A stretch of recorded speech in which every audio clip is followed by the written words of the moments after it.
percentages, and give you a little bit of a breakdown about how I did it all. We'll also be talking about the pros and cons and how to implement these long-term without hurting yourself and your viewers' pockets. And most importantly, speaking about not hurting your pocket, let's talk about our sponsor, Skillshare. I am sure you guys know about the first 1,000 of my subscribers to click the link in the description. As I said, we get a free trial and you can check out anything. I use Skillshare every few months to refresh myself. I've talked about this before. This last week, I actually just watched a class called Productivity for Creatives, Build a System that Brings Out Your Best, which, while that title is a bit of a mouthful, the actual class is amazing. It's written by Thomas Frank, a YouTuber who's been doing this for a very long time. It was a really nice push for myself because I realized I can't do everything alone, and so I might need to start hiring an editor soon if I really want to scale the content on this channel. And for that $10, you can watch and study as many classes as you want without a single ad at all. It's a fantastic investment in yourself as a creator, and I know that without Skillshare, I probably would get stuck in a rut and I'd struggle to continue to improve. So again, free trial, top of the description. Seriously, check it out. Also in the description is time code, so if you want to skip ahead to a particular part of this video, go nuts. But first, let's talk about the fact that I don't want your revenue, or at least I don't stream to make money. I'm very appreciative and I'm very grateful to people who choose to support my stream. But because I don't push monetization and because I don't push heavily to create more revenue in my stream, it's why when I implemented everything I'm going to talk about in this video today, it was so successful. If you were to take everything from this video and push it constantly and go as hard as you can, it would eventually dry up and you'd honestly start losing viewers because it would become too much about the revenue. One of the biggest tips I can give you is that while this video is going to be about how to increase your Twitch revenue, I actually wouldn't recommend it. You see, for me, I prefer if my content were to be funded using this YouTube channel.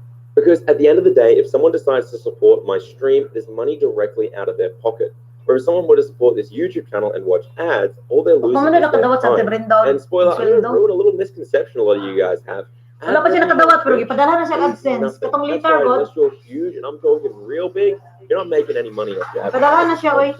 The only reason creators run ads when they're small is to turn ads off. Ay, dili kwarta sa TVB, no? Nakapadala na, nakadawat sa TVB, kaduha. There's no money in it. For me, I feel like this is a better trade. I also don't want to feel like I'm begging my community and they're responsible for my rent. I'd much rather feel like I'm just there to enjoy my content and enjoy my stream. That said, I'm also somewhat of a man of science myself, and I wanted to test out all of the different revenue-generating tactics that I've seen on Twitch and sprue try other people and give them a real-world tryout before I told you guys if they worked or not. And I had an idea for a week's worth of content anyway, which leads me to my very first revenue-generating tactic, eventizing. The first tactic, and honestly the best way to generate revenue, is to eventize your content. Essentially, you want to generate a lot of hype and excitement around one stream, and then use all that hype and excitement to make good content, which will of course create more revenue. Make something good people tend to support. And I said all of that to say your brain probably likes the most common thing ever, and it is a sub-goal for an event stream. Very 50 subs, I'm going to do a quick stream, see it constantly, and I'm going to talk about it in a second because it is really important that you don't do this wrong. You do these and you mess it up, so it will really hurt your community and really hurt your stream. Before that though, let me explain what my event was and how I used it to generate revenue. My event, it wasn't just a single stream, it was a week's worth of content where I was going to play brutal games or really difficult games that are known for being like that, and I called it Pain Weeks. I played Dark Souls 3, Alt F4, Getting Over It, and Jump King. 4 games people really know on Twitch as a pain in the ass. I then took the 3 other tactics I'm going to talk about in this video, and I heavily implemented them into the stream, and I took it a step further, and I integrated them into the actual gameplay and the content. You'll understand more in a second. I then took each game and each stream, and I added a task that I had to complete for that stream. This was separate to the revenue, however, there were ways in my community to make it harder to complete the task. For example, on night 1 of Dark Souls 3, I had to beat the first 3 bosses on my stream, or else I was going to dye my beard pink and purple. This setup allowed for some really solid content. Not only were we playing Dark Souls 3, but we had unique stakes behind it, we had a challenge, and people wanted to stick around to see whether or not I was going to dye my beard pink and purple. And you'll understand in a second why using the next 3 revenue-generating tactics is tripling my revenue. But first, I'm going to throw it out there. This video helps you out at all. subscribing to the channel, maybe throwing a like on the video, or commenting down below if you came up with any cool ideas because of it. Also, if you want to meet other creators who are trying to grow, maybe who are dealing with similar problems to you, or just generally have a chat and post some memes or something to join the description down below. Also, where we host live free openings. More of those coming up soon, so if you want to download it and okay, so the first of the 3 revenue generating tactics I use during the event is goal setting. And now you've probably seen these a lot. It's the idea of telling your viewers or putting it in your overlay that you're trying to reach a certain goal, whether it's subs, bits, followers, or heck, just random donations. Personally, I put goals into 2 different forms. The first is passive goals, and these are quite simple. Say something like 0 to 5 sub goal, and there's no really reward for it. You're just trying to passively tell people, hey, I'm trying to grow, I'm trying to get more subs, it's there. These tend to be much less effective than what I call active goals. Active goals are the idea of saying, hey, if we reach X number of subs, then I will do Y task or event that you guys really want to see happen. It makes sense why one is better than the other. For example, one, you're just saying, hey, if you guys want to support me, then support me. Whereas the other, you're saying, hey, if you guys choose to support me, you're going to get some great content out of this, or I'm going to look like an idiot on stream for you. For my event week, I set a few active goals depending on the game and depending on the night. The most common was I said that if I reached 25 subs, then I would reset my game progress on the 9th. This played heavily into the event task that I talked about earlier. It's quite hard to beat all 3 of the bosses and save myself from dyeing my beard pink and purple. If someone donates 25 subs, I have to reset. They're essentially setting it up so that I'm pretty much screwed when I have to dye my beard.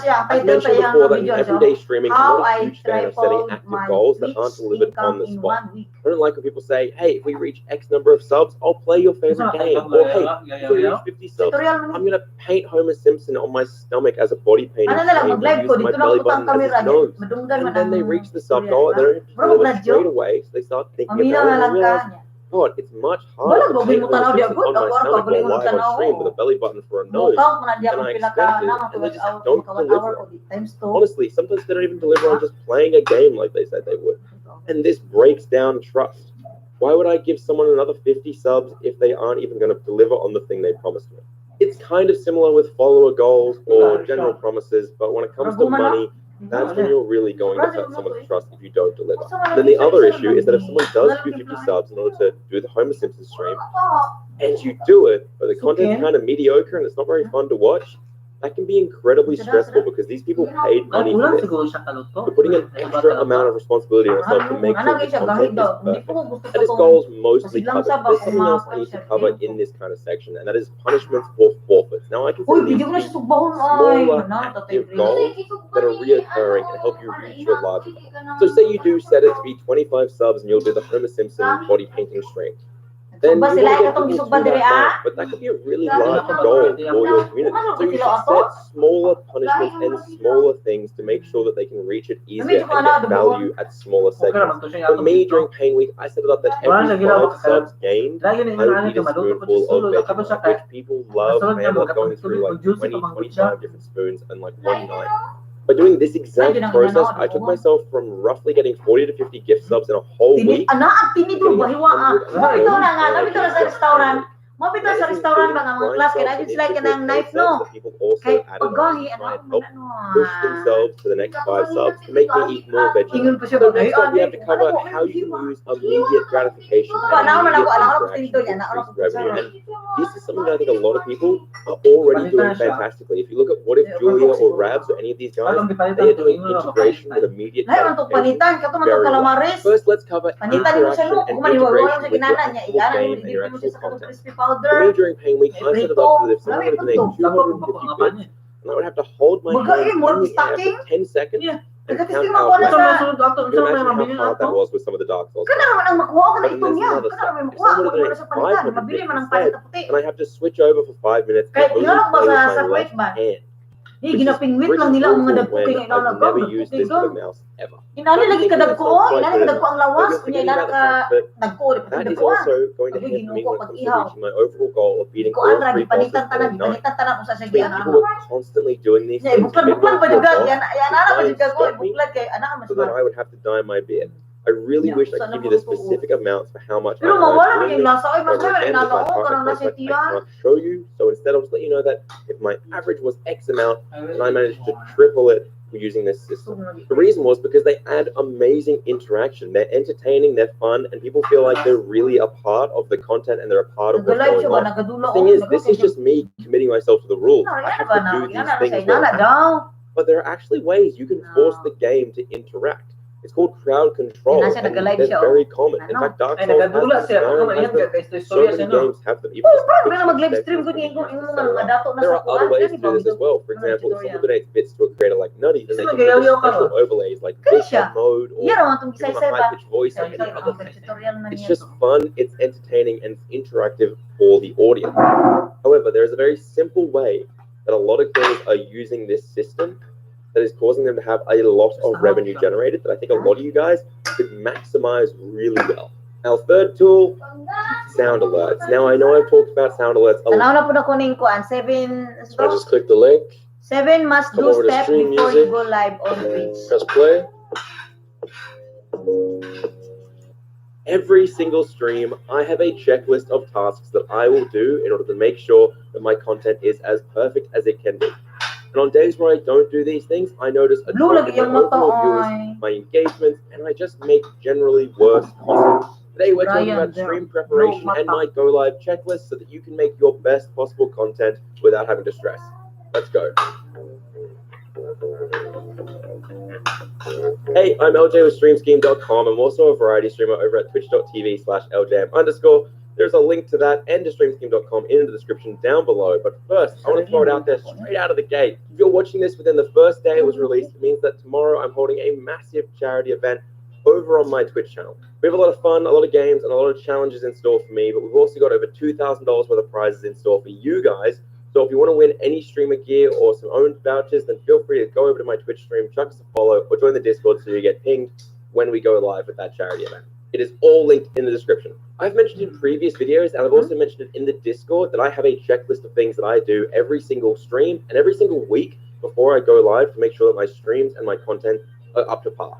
And you guys have asked me dozens and dozens and dozens of times to cover all of those things in a video so that you can also have the same checklist. That is why today I'm going to go through everything that I think you guys should be preparing for your streams, as well as make sure that I give you the most important tip that I'm pretty sure a lot of you guys don't know about at the end of the video. It might even save you guys from getting caught with your pants down. Quite literally. Today, I'm also going to tell you the number one thing I check every single time someone asks me for one-to-one feedback. If they are doing this, I'll usually reply to their comment. If they're not doing it, I just won't bother replying. So if you actually want help, one-to-one feedback, well, you'll find out how to get that in this video. Speaking of Owned, though, I want to give them a massive thank you, not just for the charity event, but also because they're helping out by sponsoring this video. If you haven't heard of Owned yet, they're your one-stop shop for all things streaming related. Seriously, if you want to take the hassle out of setting up your stream, making it look professional, getting alerts, all those things, then head over to own.tv and you can check out all of their products. They're so easy to set up, and it will really take your stream and make it look professional. So if you want to support me, guys, go and support Owned with the link in the description, because without them, I wouldn't be able to make videos like this, and I really appreciate all the help they give us. Okay, so the first step to any successful stream is to prepare for the stream. We're not just going to hit go live and stream for 4 hours with 6 different games in those 4 hours, or we're not just going to go live 4 or 5 times a day for 30 minutes at a time just for one Fortnite game, and then comment down below, why aren't I growing? I'm doing everything I can. I'm looking at you, Billy. We need to actually prepare our streams. To absolutely nobody's surprise, I'm going to tell you that the first step to preparation is to look at your entire week and plan out a schedule. I want you to figure out exactly what days you're going to stream, and you're going to try and make sure that you're streaming the same time slot every single day rather than moving around if you can. This is the first step. You need this consistency and this routine, because this is what gets viewers coming back, because they do the same things every day. We're creatures of habit. This is the core of growing without any external funnels. Next up, we need to plan out the content and the categories to make sure that it all matches and it feels good. Whenever I play a new game, or whenever I look and help someone try and find a game to stream, I always make sure I look at their average viewers and see if they'll appear in the top 3 rows of the category.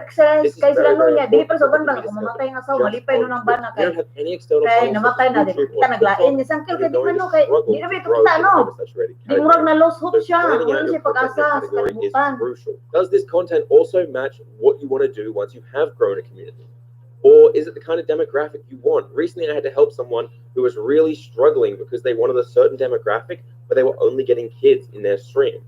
The way to fix this was they honestly just had to shift to a different category.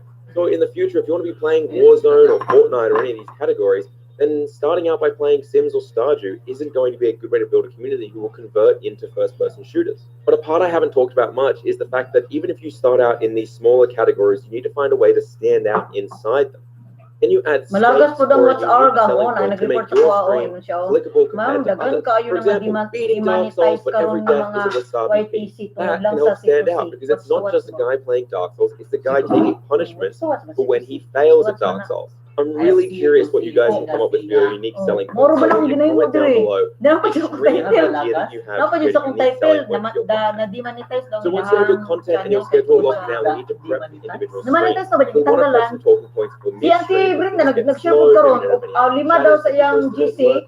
Mga puro na monetize ba? Sa ilang GC, 5 ang natanggalan.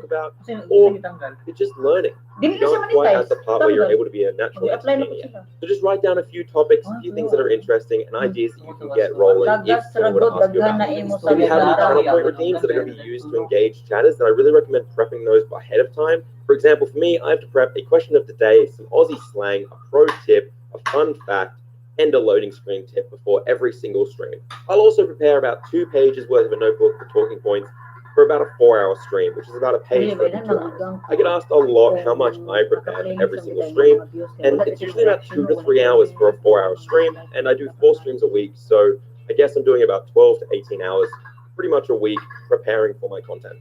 Obviously, this is my full-time job though, and a lot of you guys don't have the time for that, but still putting in some time to prepare will go a long way for making sure that your content feels comfortable to you.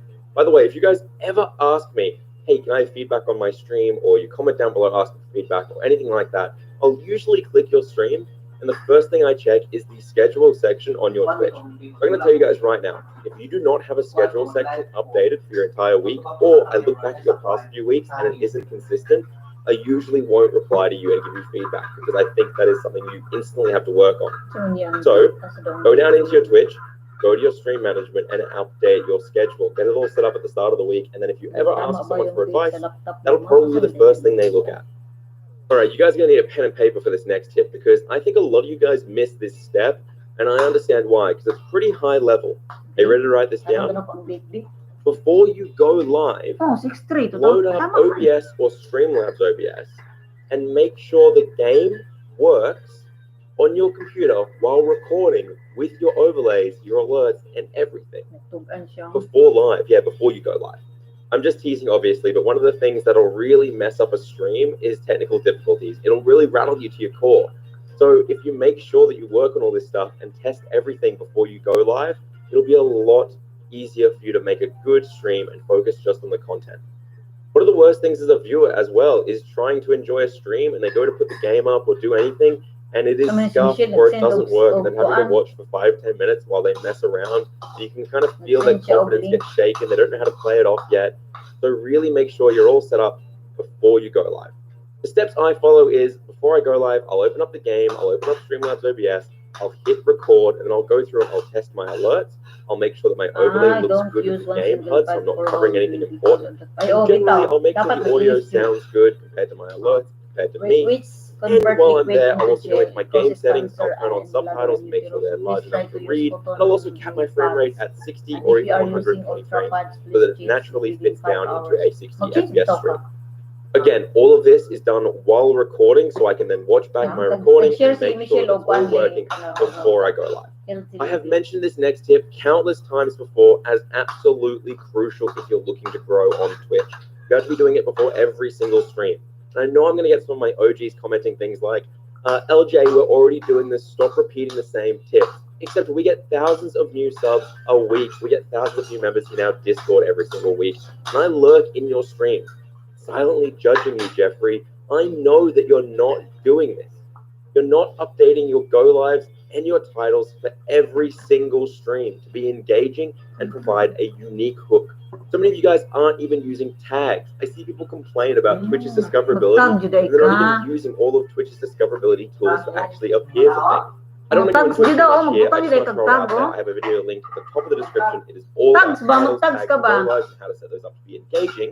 And before you comment, LJ, the fifth biggest streamer on the platform, smashed Dili, tags ba ka itong di ba na tags? made that Pre, kung sa title. ako na Yung mga title. Brilliant, that's a great idea. ka na, Follow-up question. paano itong iana Are ko you the nimo? fifth biggest streamer on the Butang platform? dadi ay tag para na ang imong video. Next up, we're going to talk about the matuloy audio sila, checks, the webcam checks. I'm going to cover the thing that's going to save you guys Oh, life one day. But first, I want to throw it out there. Nakabutang If this dito video dito helps you sa at all, kalinya ko then maybe mga consider title checking out our other videos or throwing a like down there or subscribing. Like bago It's totally free. mag-stream ba, mag-live Pretty stream much naman dito subscribe whenever you want. Or if you're looking to make new friends and connect and network with streamers of all sizes looking to grow, then our Discord is linked below. It's also where you can download our free overlays to get more of coming Wala out ka soon. butang dito sa We get description notified box there mga title. ASAP, Butang biyan mo as dito well as kung when we mag-live have ka. giveaways and our prizes. Ako mga With that out of the way, let's get back into something that I think is a rite of passage for streamers, and I see it every single day getting posted on our Twitch, and in our Discord, and in pretty much any streamer Kung Discord. mag-live stream, You're all set up, you click go live, you're streaming away, you have a pretty good stream so Dali ka far, you're mag- feeling game, ano ba? confident, and then you realize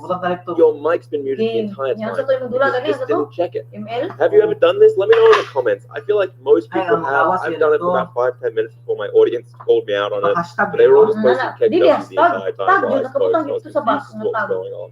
Before every single stream, before you hit the go live button, I want you to click on the toggle to make sure your mic is set up and is set to out. You want to be able to make sure that it is going out. You want to do a little recording like we did earlier, make sure it sounds good.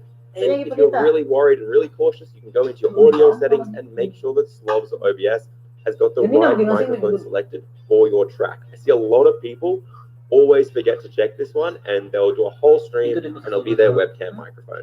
So those are the steps. Make sure it's the right mic, make sure it's putting on the output, and make sure this little button right here is clicked and you can see bars moving. Okay, we're almost at the life-saving tip, but first we have to cover the webcam and the screen share tips to make sure that you guys aren't going to dox your entire life and completely ruin it by having some troll find out your home phone number. Please, before you hit go live, please, before you share any of your desktop or any of your browser windows, make sure that you've cropped out all of your bars. Make sure that you've cleaned up your background or removed anything that gives away your identity. I recommend hiding your bookmark browser, and if you're going to keep anything on your desktop, I actually recommend moving that all into a new folder and making one folder on your desktop called desktop, that no one can see anything unless you were to open up those folders. Make sure you close Discord or move Discord to a different monitor because you don't want to be leaking any messages or scans. And if you're looking to resize to remove the bar at the bottom of your screen, your taskbar, or you want to remove the URL bookmark bar, you can actually hold Alt and resize your browser source to crop those out by default. And that way, no one will ever see. And then for your face cam, make sure that you've removed anything that might accidentally dox you. Maybe you've got paperwork on your desk, or maybe you just got some dirty underwear or a bottle of lube off the side. Just please don't remove all that stuff. It can be a little embarrassing and you don't really want to get caught like that. Kana It's kung not a simple one to monetize say na and kuno clean tapos up, mo but I wanted to throw it out upload there dito to ka help check copyright. people out. And I Mukha think the po idea siya. of saying, well, I'm streaming to 0 people Demonetize means they don't really worry too much about it. But it's important to put Ito your naman best sila foot diri forward nga for siya posting. nga natanggal do Okay, yung so you've gone monetize. live, you've added your entire community on Pero Discord, apply na told po them siya to kasi come check out your sa stream. okay na daw ron. Stream for a Siya, few ikaw na po hours, yung it magbukas all sa goes mga fantastic. And now, for the most important clip of this entire video, which I hope you Dili guys ko will gumali. share this video Ay, out basta to the monetize masses na to make kasi sure that everyone is baka- safe and looked after. Because every single streamer needs to know when you raid someone at the end of your stream does not end. What do I mean by that? Well, I see a lot of people raid other creators and they go in with the raid and they're typing away saying, hey, whoa, it's a raid, LJ raid. But they forget the fact that they haven't clicked the end stream button. But that's okay, Sa because Firefox ba you've kung raided ganito someone and that means you're hosting someone else on your Twitch channel and they can't see you. Except that doesn't mean you're not being completely broadcasted and saved on the Twitch servers. If you go look at the ends of people's VODs, they'll continue after a raid. The host isn't even on there. It shows the person. So if you're going to raid someone, you need to make sure you hit the end stream button inside OBS, inside Slobs, and make sure that you've muted your mic, covered your webcam, and you're definitely not online anymore. I'm a bit of a VODlin, aka a VOD goblin, and I'll tell you what, guys, when I'm watching a stream back on a VOD the next day and they go and raid someone, sometimes they say and do some pretty funny things thinking that no one's able to see them. And let me just throw it out there. Make sure that everything is off, you've hit end stream, before you start relieving yourself for the night. And with that, I'm going to click end video and relieve myself right now. I'll see you guys next week for another video. I hope I'll see you at the charity stream as well. Thank you for watching, guys. I will see you guys next week. Bye.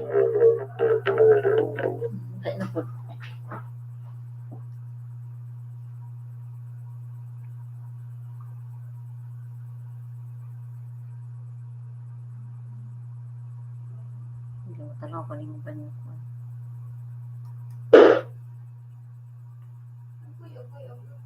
Sakay? Agoy. Unsa man oy.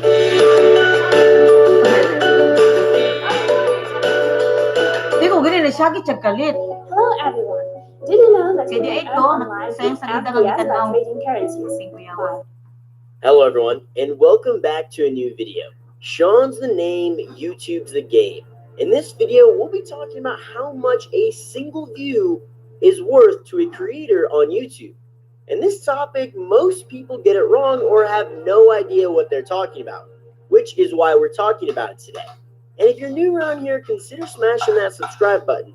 We go over all sorts of behind the scenes data and information relating to YouTube on this channel. But without further ado, let's get started. First of all, if you don't know this already, YouTubers do in fact get paid off their YouTube videos.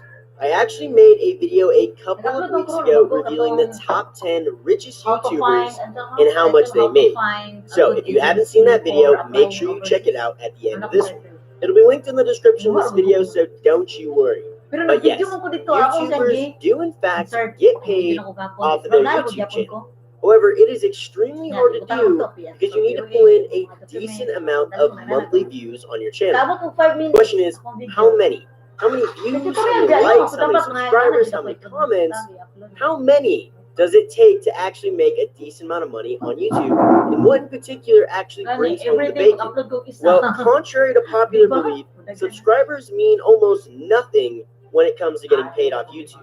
It's all about the views, which hopefully all of you know that, which is why you're watching this video. So YouTubers get paid from numerous revenue sources. However, we're going to be going over strictly ad revenue today, not YouTube Red revenue, donations, sponsorships, merch sales, etc. Just how much money a single view generates a YouTuber when someone watches an ad on their video. Now, people always break it down by how much a YouTuber makes per 1,000 views, but nah, we're doing it by single view today because it makes much more of an impact on us this way. Now, I've broken this discussion down in so much more detail in my online course to YouTube Success. But here's a little snippet of that information. I've done a case study where I took monthly ad revenue from 3 different YouTube channels and divided it by the amount of monetized playbacks. So basically, by the amount of ads that were played that month. I then took this information of these 3 channels and averaged them together. So again, while this number I'm about to give you isn't 100% accurate for every single channel on YouTube, it's pretty dang close to what most channels are making. All right, drum roll please. I am about to probably absolutely wow you guys right now because most people don't know what this is, and the number's actually extremely low to contrary belief. So, before I tell you this, keep in mind that lots of factors can change this number. Do not forget about that. But on average, when a viewer watches an ad on YouTube, that specific YouTube content creator of that video makes a whopping 0.0029 cents. That's literally a quarter of a penny in USD. Yeah. So like I said, it's super hard to make a living off YouTube because ad rates are not super amazing. But now that you've seen this video, you're probably thinking, ooh, I know what any YouTuber makes on YouTube. And you're going over your favorite YouTuber's channel, figuring out how many views they made that month, and going, okay, let's multiply it by 0.0029, and I'll know exactly how much they make. Well, again, that's not quite the case, guys, because not all views are monetized, and there's really no way in finding out how many views were monetized on a specific channel. So sadly, you'll have to continue to use socialblade.com for now to find out some information about your favorite YouTubers. And again, I go into so much more detail about how I got this number and what factors change this number and how YouTubers capitalize off this in my course. So if you really want to learn more about YouTube and maybe even start your own successful YouTube channel that actually makes you 6 figures a year, then check out my website, SeanMalku.com. That will also be linked in the description of this video, so don't you worry. But again, I really just hope you guys learned something super cool in this video, because I haven't really seen this information not only at YouTube, but the internet in general. This is information I don't really see anywhere else. But if you did enjoy this, then maybe hit that subscribe button. Again, we've got all sorts of great content that's going to be reaching this channel that I think you'll really enjoy. And don't forget to watch that video about the top 10 richest YouTubers in 2017. It's pretty eye-opening. But again, Sean's the name, YouTube's the game. I'll catch you all in the next video.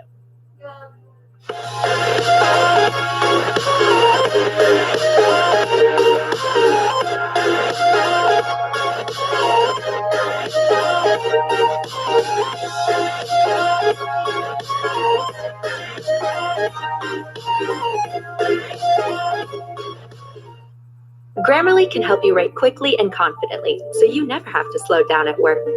Stay on top of emails, documents, and more without having to stay put. Whether you're working on your computer or on your phone, Grammarly provides instant writing advice, so your messages are clear without sounding rushed. Instant corrections make your writing mistake-free, while keeping it short, sweet, and fitting in tone. Join more than 20 million people who use Grammarly's writing assistant every day. Download Grammarly today for better, smarter, faster writing at work.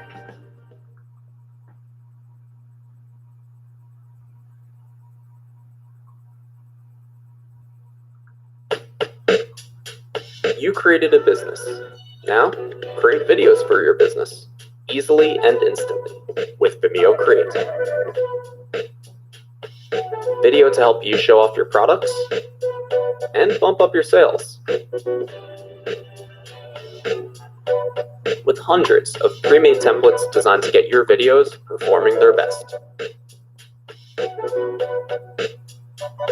Plus unlimited stock clips, custom animations, and smart editing tools to help make your message pop. Just share your videos, get views, and watch your business grow. Start making video with Vimeo Create. Vimeo Create, yeah.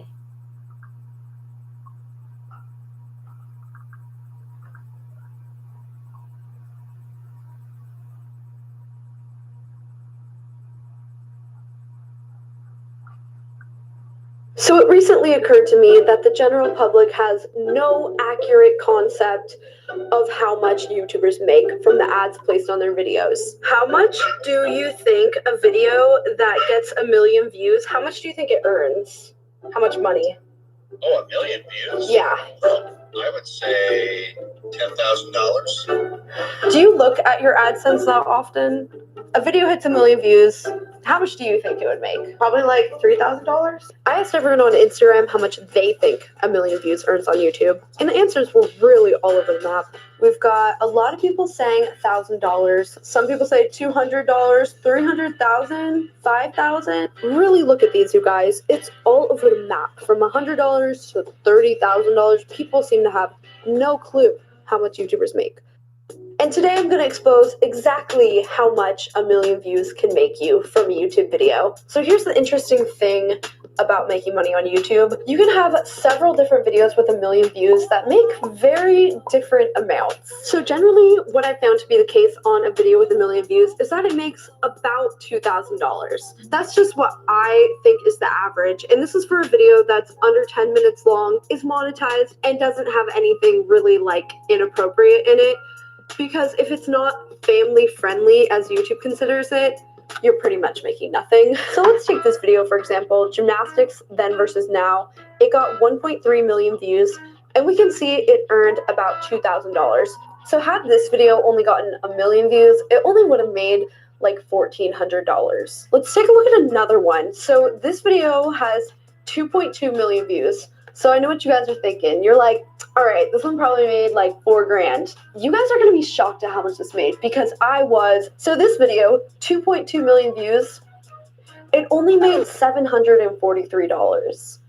$743. Why is that, you think? Well, let's see here. So the reason for this is this video is pretty short, so it's only running one commercial pre-roll ad. The real reason this video didn't earn that much money is because most of the views are actually from outside the US. So you earn different amounts of money based on where your viewer is from. It's kind of weird, I know, but it's just based on what advertisers pay. You also earn a different amount based on the age of your viewers. So when we really dive into what's going on here, we see that the CPM for this video was $1.60, which is really pretty low. Your CPM is the amount that you earn per 1,000 views on a video. So basically, if you have a $1 CPM and you get 1 million views, you earned $1,000. YouTube actually takes half of that, so really I only earned 50 cents per 1,000 views. Like, that is super low. We can see actually that most of the views were from India, and the CPM there is only about $1.15. Compared to in the US, it was about $4 per 1,000 viewers from the US. There was also a lot of viewers from the Philippines on this video.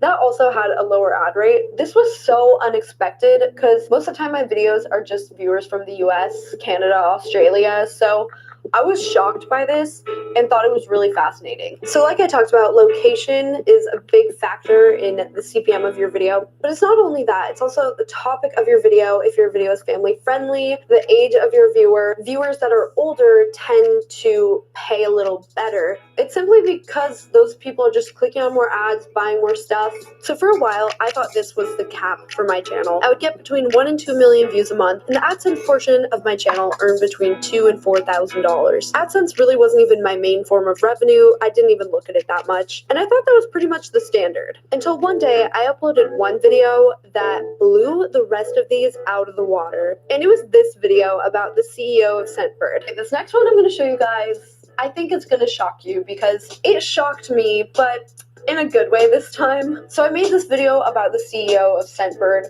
I just made it because I thought it'd be a cool video. I didn't really think it was going to earn me that much at all. Like, I really didn't. And at first, the video barely got any views, but then over time, it just started getting more and more. I'm not really sure how it happened. I'm not kidding. After the first day, the video only had like 8,000 views. For my channel, that is really not good. So I'm thinking, like, whatever, this video's a flop, I guess. No one really wants to watch it. I think it's cool, but hey, you know, try again next week. Then the video kind of just started to pick up speed randomly, you know, the YouTube algorithm just doing its thing. But now it's at 370,000 views. So based on our math before, we would think that'd be like $700, maybe more, maybe less. Take a look at this.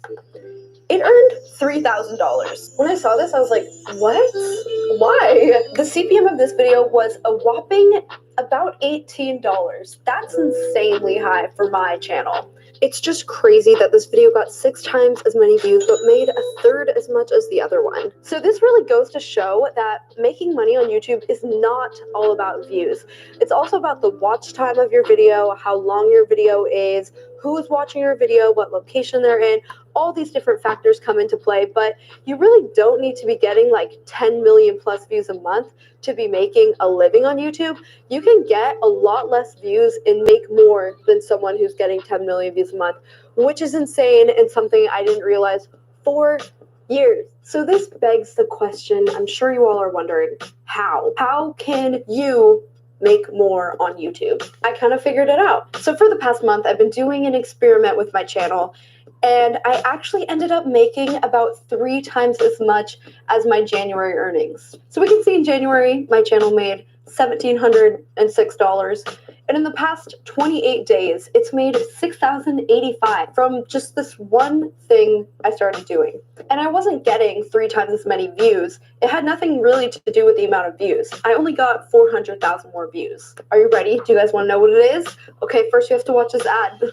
I know that was cruel. I'm sorry, but it will make sense in a second. The thing I did that ended up earning me 3 times as much was making videos over 10 minutes long. A couple years ago, YouTube rolled out with a feature that when your video is over 10 minutes long, you can add multiple ads to that video. So you can add as many ads as you want, actually. I get thrown an ad every 30 seconds, but no one's gonna watch that. That's ridiculous. So I started adding 2 ads to the middle of my videos, and it's insane. It made a huge difference. And I don't say any of this to brag. I really am just saying it so if you're a YouTuber, you know that this is an option that you have, a way that you could increase your revenue. And the videos I made, I could pretty easily make them 10 minutes long. Like, I had a lot to say about them. Some videos you just can't. Like, sometimes you just don't have enough to talk about. Like, I had plenty of videos that are 3 minutes long, and had I stretched them to 10 minutes, it would have been questionable if it was good content. You can't just add like a white screen for 5 minutes of the video, you know? People have to actually watch to the next ad, so you have to make some kind of entertaining or valuable content. Another thing I've seen people do if their video is about 8 minutes long is add in like some bloopers or a question and answer, and some people still enjoy that, so I think it's fine to do that. But I would say if your video is only like 2 or 3 minutes long, it's going to be tough to stretch it to 10 minutes. In general though, I think this is so awesome. It allows you to spend more on your videos and justify it. So you can buy that new camera that'll make your videos better quality, or hire a videographer, or whatever it is that's going to make your videos better that costs a little bit more. For example, the Scentbird video cost me more to make. I had to fly my sister and I to New York, pay for a hotel, spend an entire day filming, and then 2 or 3 more editing. But since the video was over 10 minutes long, I pretty much made all of that back. So in the end, I was able to make a video that was so much better quality, like actually a really cool video, and people ended up really enjoying that video. So I'm glad I did it. If the video hadn't made as much back, I really wouldn't be inclined to make more of these videos because I would just be losing money every time. I mean, honestly, I figured I would lose money on this video. Like, I just wanted to make it because I thought it'd be a cool video. And look, I know as a viewer, the first thing you're gonna think is more ads. That's so annoying. No. But really, for most videos, it's just not even profitable if you have one ad. And think about it. With a regular TV show, you have to watch 2 full minutes of ads for every 5 to 7 minutes of actual programming. So watching like 5 seconds of an ad that you can skip is really not that bad. But I know that it is a little bit annoying. This video has been all about money, and like, I didn't really mean for that to happen, but it's interesting, I guess. I don't want this to come across as just trying to make the most money from YouTube, because honestly, I do YouTube because I think it's fun. Like, in reality, YouTube isn't really the best way to make money most of the time. Like, most people don't end up making a living on it. You have to stay at it for years. It is really hard to get 1 million views on YouTube in a month still. And even if you get to that, if you're not optimizing how much you're going to be making, if you're making $1,700 a month, that's $20,400 a year. That's technically below the poverty line. That's why most YouTubers do brand deals that are doing YouTube as like a full-time thing, because making videos actually is really time-consuming. I got really off topic in this video, but basically, if a video gets 1 million views and it's under 5 minutes long, it probably made like $2,000 or $3,000. If it's over 10 minutes long, could be $4,000 to $5,000. But honestly, it's everywhere in between. Some people get like 10,000. Some people, like that one video, only got like 350. So really, I guess everyone was right in a way. Except the $100 is probably like, that's too low, I think. So I hope you guys enjoyed this video. Hopefully you learned something, or you just found it interesting. Comment down below if you have any questions about this stuff at all. Or if you're a YouTuber and you feel comfortable sharing, you know, how much 1 million or like 100,000 or 10,000 views made you, comment that down below because I think it's super interesting. If you guys want more videos like this, let me know. Also, be sure to give this video a thumbs up and subscribe to my channel if you enjoyed this video. Yeah, that is it for today, and I will see you guys in my next video. Bye!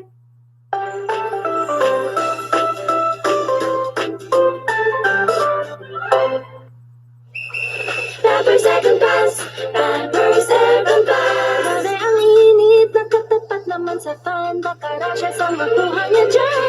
Pampers Second Pants, Pampers Second Pants. With 10 million micro holes and up to 5-degree cooler feeling, fresh and dry si baby sa bagong aircon pants. Pampers Second Pants.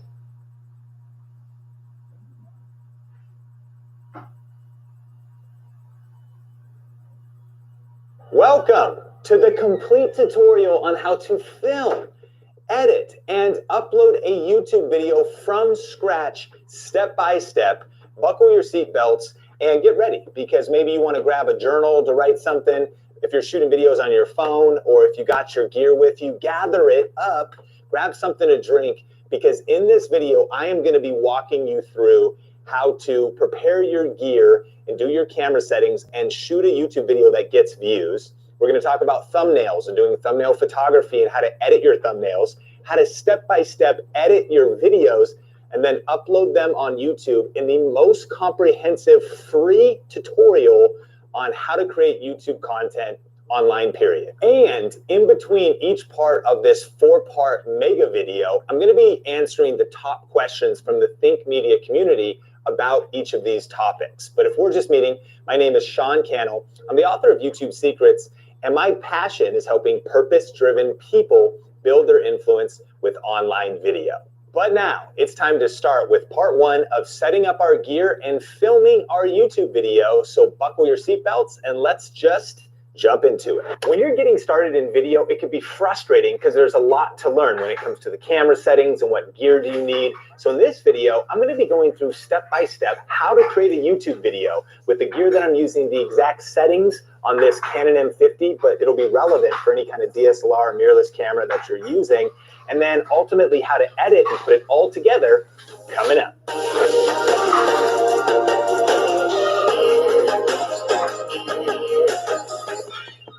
Hey, what's up? Sean Cannell here, and this is Think Media, bringing you the best tips and tools for building your influence with online video. And on this channel, we do a lot of tech gear reviews as well as strategy videos on how to build your influence with social media. So if you're new here, consider subscribing. But hey, we're starting a 4-part series where we're going to be going through how to shoot a great YouTube video with a DSLR or a mirrorless camera like the Canon M50 or the SL2. I'm going to be talking about how to shoot thumbnails and go from shooting the photos to editing them, then how to edit the video, and then also upload it. So we're going to take you concept to completion of creating YouTube content. So let's just dive into it right now with the gear we're going to use to create this video. So for the first part, let's get started with the exact gear we're using. And actually, we just put together a brand new guide that you can grab at thinkgearguide.com, where we'll list out everything. I'll link to that in the description. But our main camera for this shoot is the Canon M50. And the reason I love this camera is because at around $600 with the kit lens, it's really the best all-around camera for YouTube, in my opinion, still. I mean, with the flip screen and the mic input, and we'll talk about some of those things. But in the gear guide, we cover all types of different cameras for different budgets, so definitely check that out. But for the gear we're using, we've got the camera. The main lens I'm going to be using for the video I'm creating for my other channel, Sean Thinks, is the 11-22 lens because it's wide, really good for small and tight shots to get a really wide shot and good for vlogging. Using a Tascar shotgun mic right on top here. A little bit later in the shoot, we'll use this Boya mic. And then I also have the kit lens. We're not really going to be using that today, but we are going to be using our 22mm pancake lens a little bit later on for a nice crispy shot with a blurry background. And then finally, I've got a K&F Concept tripod here that I'm going to be using because I'm going to be creating this video as a solo creator, like many of us are in the Think community, right? And so this is the full kit. I've got an SD card in there, and all together, you could pick all this up for a little bit under $1,000. You don't need all of this to get started, but these are sort of like the ultimate kit, I think, to create some killer YouTube videos. So we're going to start in just a second, but now let's talk about the settings before we start shooting.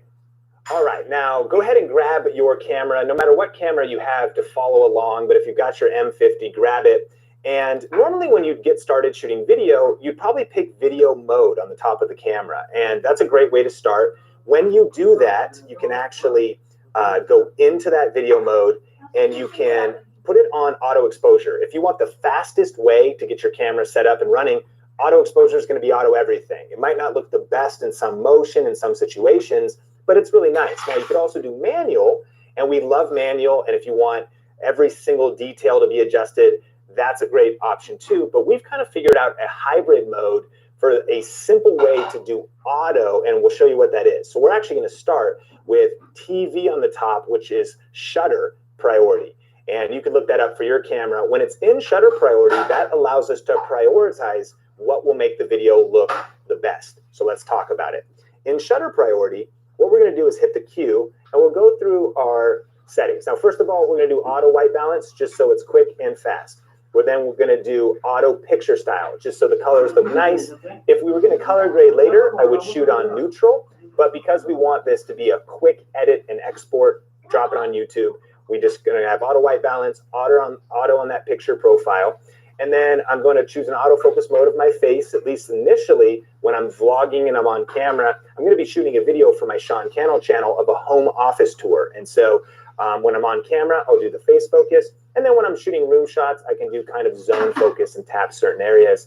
But then the biggest thing here now is our frame rate. And so if you want 24 frames a second, which is kind of a film look, you could choose that. If you want more slow motion or faster, if you're doing sports or something, you can do 60 frames. But typically I shoot at 29.97 or 30 frames a second.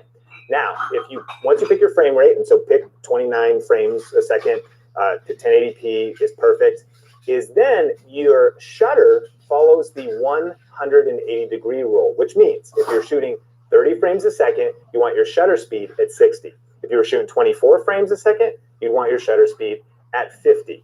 Again, it's double whatever your frame rate is. And so the cool thing about shutter priority is it's going to always keep our shutter at 60. Therefore, the motion will always look good in the video. And then finally, we're going to go over to ISO here and actually put it on auto. So that way, the camera will adjust the lighting brighter or darker accordingly. Now, the final thing to note here is that this lens is, we're picking it because we're shooting these wide room shots and it's really good for vlogging. It's the 11-22 Canon lens, but because the aperture is f4, it's a little bit dark. So the ISO might go up a little bit high, but we're just gonna live with that. I mean, it is what it is, and ISO is where we're gonna get that lighting. And here's what I mean, is that if you want your video quality to look the best, you probably don't wanna go over ISO 400 or 800 on this camera.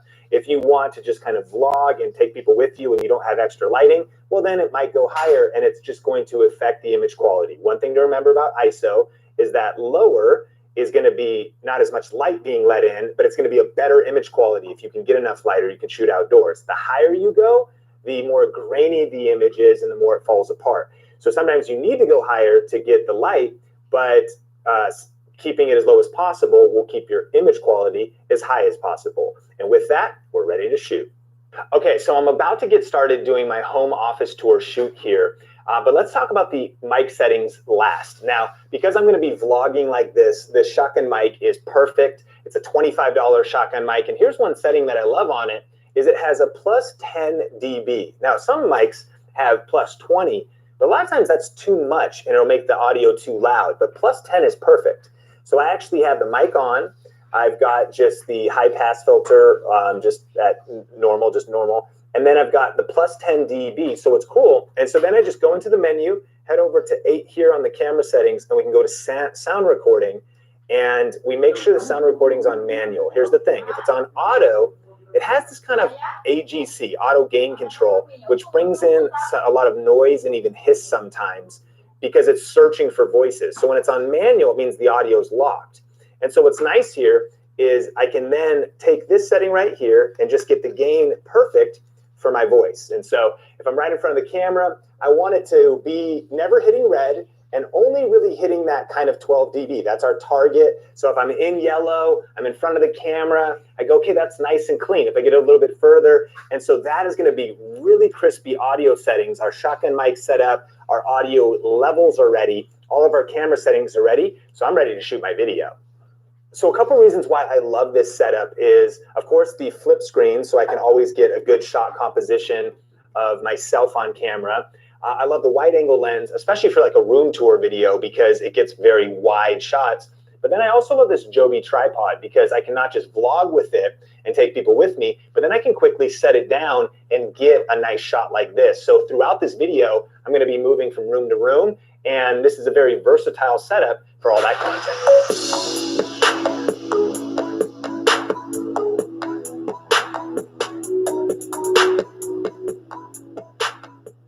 If you're looking for some home office design ideas, you're going to love this video. My name is Sean Cannell, and I've been a full-time entrepreneur for over 4 years now, freelancing well before that, and working from a home office. So in this video, I'm going to be breaking down some of my favorite design and inspirational images and various posters and things like that, as well as my charging stations and a couple other cool features that I think will give you some great ideas for your home office. Coming up. Now, after shooting a lot of scenes in vlog mode, I'm actually going to be getting behind the camera now. And so a quick tip is you can just flip your shotgun mic, so that'll keep the audio obviously going the right direction and clean and crispy.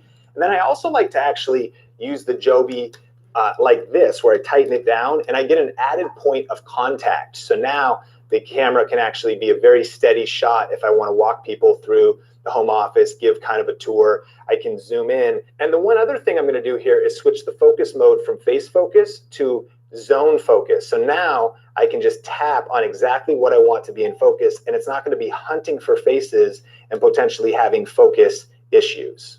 But over here, that's also an IKEA bookshelf. And so you can see, I think that lifelong leaders are lifelong learners. I read a lot of books. I love to always be leveling up and working on myself.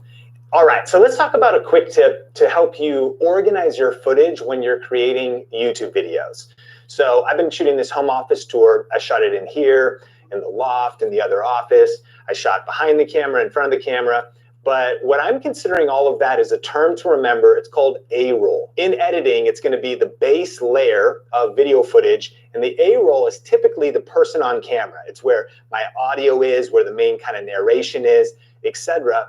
And then you've probably heard the term B-roll. The reason it's called B-roll is then it's any extra clips that we would layer on top of the A-roll. So maybe while I'm sitting at a chair describing something, I can lay over a clip of the thing I'm describing. And so for the next part of the shoot, now that I've basically finished shooting the A-roll, I actually want to switch lenses. And so the reason I mentioned all the gear at the beginning was so that we can use a different lens, and that is the Pancake 22mm f2. Now there's a couple reasons to do this, but one of the main reasons is the aperture. And what I mean is that f2. This guy is f4. This one is f2. That is a big difference. What a faster aperture, and faster is the lower number, what an f2 aperture will do for you is allow the image to be better in lower light. It basically is a wider aperture. It lets more light into the camera. And so in these darker scenes, like when I'm filming over here on f4, and remember our auto ISO settings, there's actually not a ton of light in these corners. This lens will make that look beautiful and be able to do better in lower light situations. This lens, not as much. And then the other thing that f2 is going to do for us is it's going to give us a shallow depth of field and a blurry background. And so actually, before I finish out this video shooting some B-roll, what I'm going to do is put the camera on this tripod, and that's what I'm going to use this for. I'm going to use this tripod to get some smooth panning shots of the room. Again, this is a room tour, kind of home office tour. And so what I can do on here is this K&F tripod has nice smooth panning. I'm going to get some smooth panning shots, and I'm going to get a shot where I mount the camera on here. I'm much further away, and then that's what we're going to use this Boya mic for. This mic is around $20. It's a lavalier like the mic that we're recording this Think Media video on. And so that way, if I get further away, I can get that blurry background. I can get the good audio, because if I'm too far away from my shotgun mic, the audio is not going to be as good. So thanks for coming along with me for a quick tour through the Think Media offices. If you want to see any of the various decor, now, could you skip past these other lenses and even this mic and still finish out this video? Of course. But I just kind of wanted to give you the complete kit that I would use so that I feel ready to create all the content necessary to tell a great story on YouTube.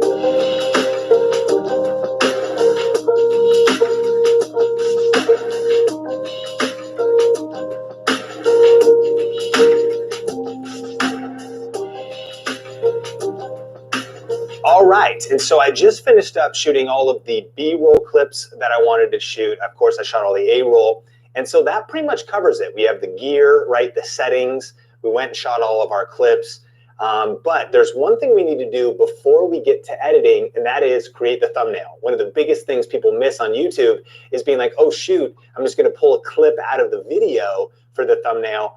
I recommend actually shooting specific thumbnail photography, and then I've got some tips in Photoshop for editing your thumbnail. So that's part 2 of this video. If you want to watch that, click or tap the YouTube card, or we'll link to the entire series in the description below. In part 3, I'm going to go through how I edit this video.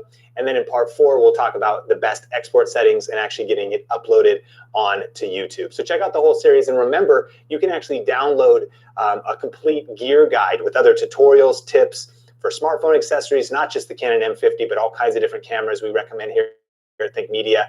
Grab that for free at thinkgearguide.com. Now, let's jump into some questions from part 1 in the series from the Think Media community. So Sarah asks, what are some shortcuts to make the filming process quicker and more efficient? I think there's a couple tips that I have, and the first one is outline your videos. You know, prior planning prevents poor performance. Like, the more you plan out your content ahead of time, the better it goes when you're filming it. I think also just having a checklist for your process. And throughout this entire mega video, there's going to be a mega list of videos and resources in the description below. One of the top videos I have is on my YouTube checklist, where I talk about batching. I try to shoot more than one video at once. I try to shoot 2, 3, 4 in a day. And so I have a couple shirt changes. I've outlined all those videos. I make sure the batteries are charged, all those kinds of tips. And so if you want to learn more about that, Sarah, check out that checklist video in the resource guide. And thanks so much for the question. Dave asks, do I really need 4K or am I okay with 1080p? Because my PC struggles a lot editing 4K clips. Well, two thoughts, Dave. The first one is I think 1080p is still fine. I mean, we're shooting this video in 1080p. Secondly, new information has come out that going into 2020, here in America, over 50% of homes now have a 4K TV in their home. You know, most of our smartphones have 4K resolution, even though they're a smaller screen. And so 4K is becoming more mainstream. Do I think you need it? No. I agree with you as well. It's harder to edit. It takes up more space on your computer. It can be...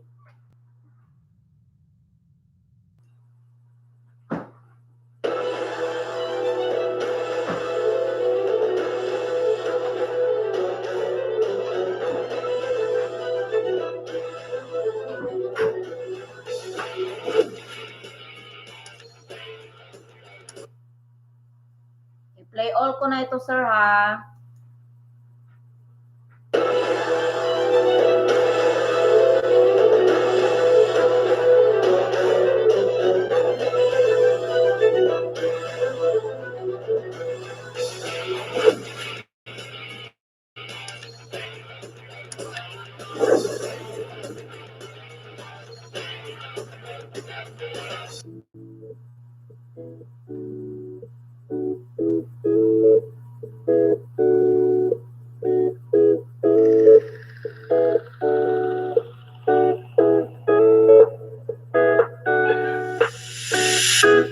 It's been 3 days since I've seen you, and I just can't forget, girl, gets worse. I spend all night trying to feel good, trying to forget about you. I can't forget about you.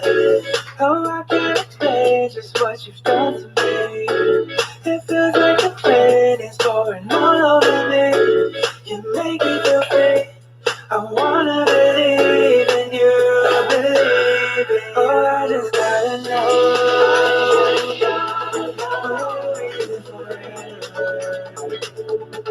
And if I let you go, oh baby, I just gotta, oh, I just gotta know. Baby, forever. And if I let you go, oh baby, I just gotta. I can only take so much before it falls down and hits the ground. I wanna love you, I'm not alone. 'Cause if I hurt you, then we'll go down. Oh, I can't explain just what you've done to me. It feels like the rain is pouring all over me. You make me feel free. I wanna believe in you, believe in you. Oh, I just gotta know. Oh, we live forever. And if I let you go, baby, I just gotta love me forever. And if I let you go, baby, I just gotta.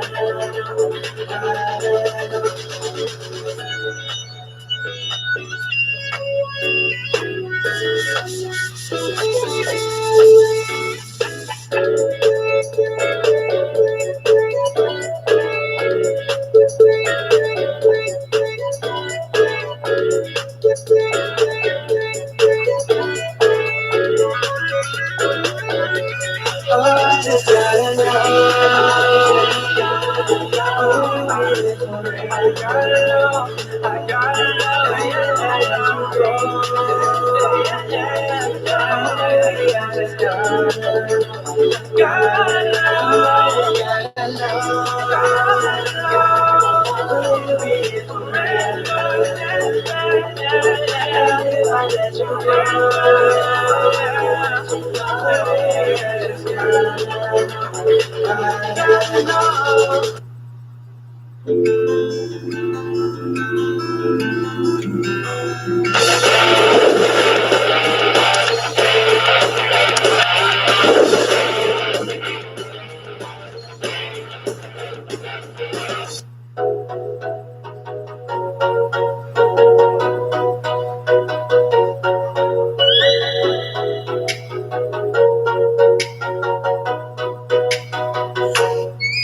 Oh, let me up with a bright smile on now. Put me in the dark, I won't get lost now. To the moonlight, eyes you, Maria right now. You look into my eyes and found what I'm feeling. And nothing got it feel like a feeling. Hey, come on, closer, now I'm waiting for you. But come hurry, I'm sorry. Oh yeah, I'm moving for longer. So look into my eyes, together so high. To make the winter starlight my only, my bestie, to my life. Let me if you want tonight. Baby, more shining star to the sky, looking high. All the people, you're the one and only, know. Want to be with you, call my name like ooh. Somebody else, and that is you. Ooh, falling with you. Not the only one like me. You already feel like that. Give me a little more dark in the spotlight. Do I wanna know something? You look into my eyes and found love feeling. Then nothing got a dream like a feeling. Hey, come on closer now, waiting for you. Tomorrow slowly, I just saw you. I'm moving for longer, so look into my eyes. Together feel so high. To make a wicked starlight, my only, my bestie, to my life. Let me if you want tonight. Let me if you want tonight. Let me if you want tonight. Let me if you want tonight. Let me if you want tonight. Ooh, I think it's slowing down now. You're giving me hard. You want to talk. A dream like a moment, fantastic. Baby, I think about you now. Yeah, I'm moving forward. So look into my eyes.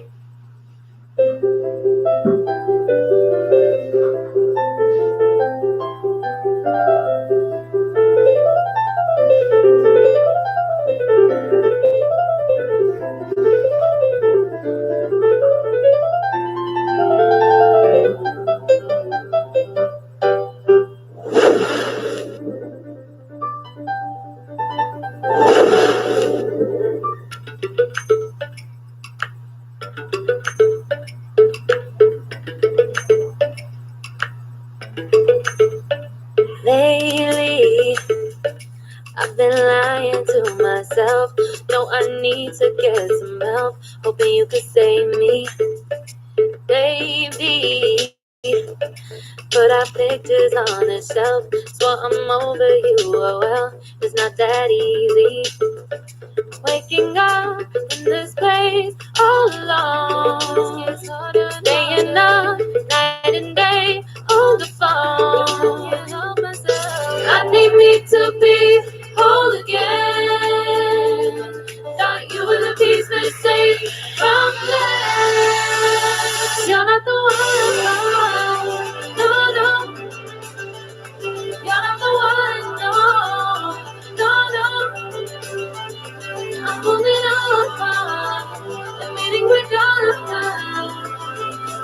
what you got me thinking lately.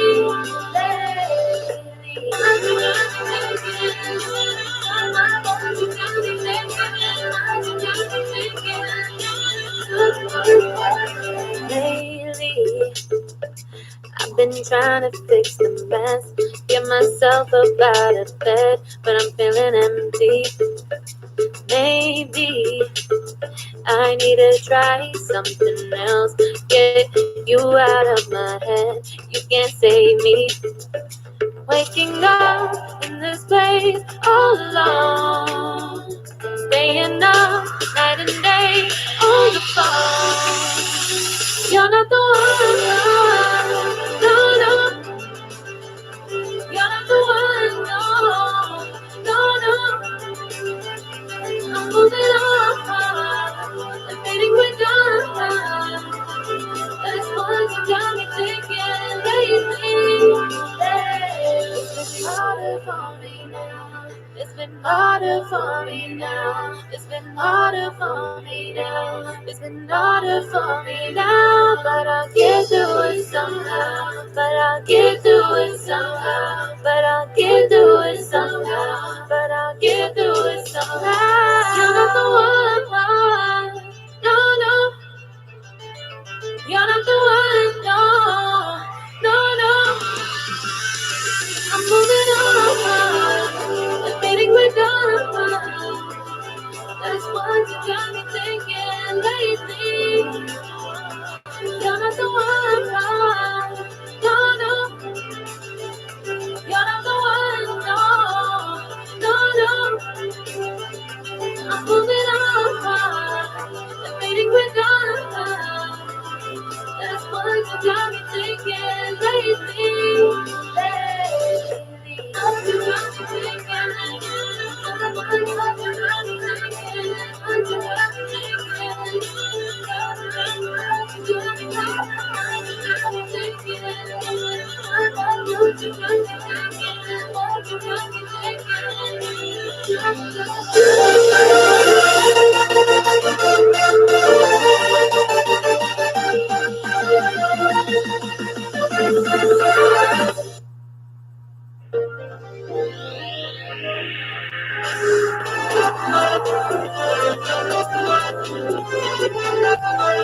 갑자기 내게 나타나준 너, 난 아무 말도 할 수가 없었지. 첫눈에 반한다는 이야기가 널 보는 순간 이해가 됐어. 매번 야야야야야 불러 널 야야야야 내 맘을 고백하려고 다이는 왜 그러냐고 묻네 너 때문에. I'm going crazy. I'm going crazy. 무뎌져 버린 내 가슴이 뛰어. I'm going crazy. Yeah. 시간은 계속 흘러만 가고 기다리다 지쳐 그만 널 놓칠까봐. 하지만 어젯밤 나의 고백을 넌 거절할까 두려워서 매번 야야야야야 불러 널 야야야야 네가 제일 좋아하는 게 뭐냐고 물어본다. 그런 나를 넌 보며 대답 없이 미소만 짓는데 I'm going crazy. I'm going crazy. 무뎌져 버린 내 가슴이 뛰어. I'm going crazy. Yeah, I'm going crazy. 어쩔 수 없는 걸 널 보며 아무나 해도 할 수 없는 걸. I'm going crazy. 오늘은 난 너에게 내 맘을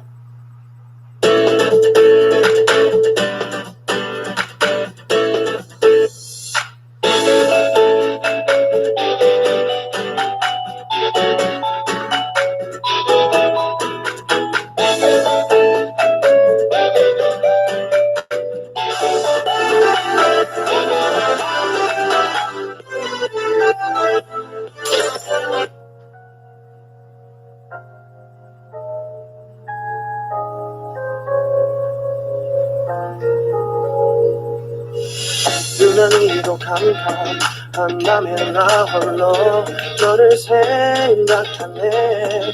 이런 기분 설명할 수 없어. 원래 이맘쯤 너와의 연애를 생각했었는데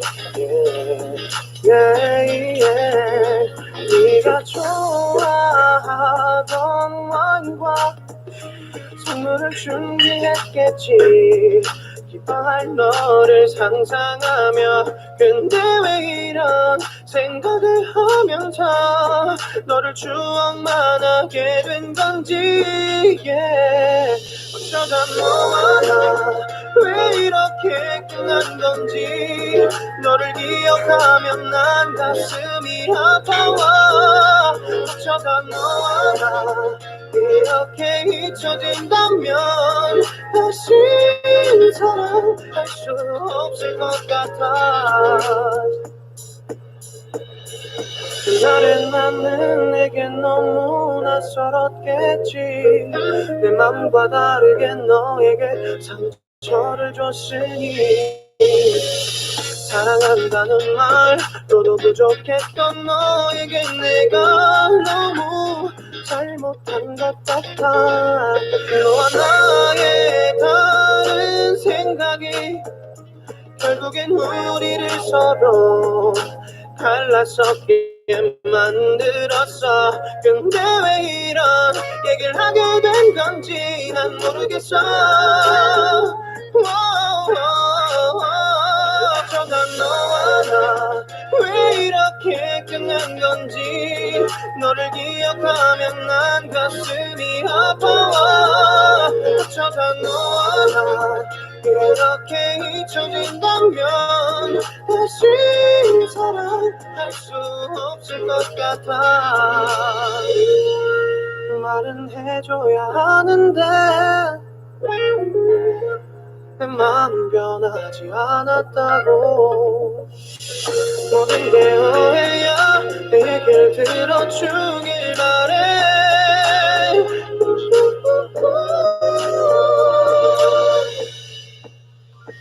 어쩌다 너와 나 왜 이렇게 끝난 건지 너를 기억하면 난 가슴이 아파와. 어쩌다 너와 나 이렇게 잊혀진다면 다시 사랑할 수 없을 것 같아.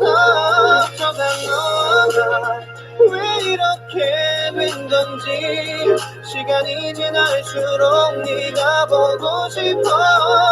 어쩌다 너와 나 이렇게 잊혀진다면 다시 사랑할 수 없을 것 같아.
Sila kagidagi ay.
Dili na rin akong premiere.